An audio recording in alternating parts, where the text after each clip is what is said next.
It-tlieta filgħodu l-Uffiċċju tal-Istatistika tal-Unjoni Ewropea l-Eurostat ippubblika stqarrija b'dettalji dwar il-persuni li fl-2011 kienu qegħdin jgħixu f'riskju ta' faqar jew f'esklużjoni soċjali fil-pajjiżi membri tal-istess Unjoni Ewropea fosthom f'Malta.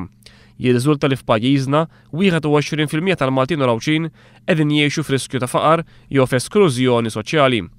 Din ir-rata tikber fost it-tfal u żgħażagħ Maltin u Rawċin ta' taħt 18-il sena. Fil-fatt fost din il-kategorija, ir-rata tal-persuni li qegħdin jgħixu f'riskju ta' faqar jew f'esklużjoni soċjali tiżdied għal kważi 26%. Dan ifisser li wieħed minn kull 4 tfal u żgħażagħ Maltin u Rawċin ta' taħt 18-il sena qegħdin jgħixu jew f'riskju ta' faqar jew f'esklużjoni soċjali.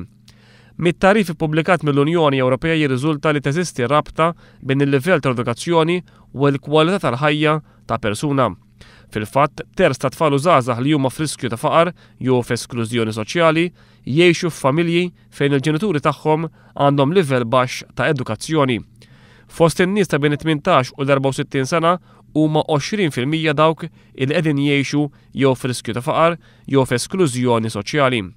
Mit-tarif ippubblikat mill-Unjoni Ewropea jirriżulta wkoll li ftit iktar minn 21% jew wieħed minn kull 5 anzjani Maltin u Rawċin qegħdin jgħixu wkoll f'riskju ta' faqar jew f'esklużjoni soċjali.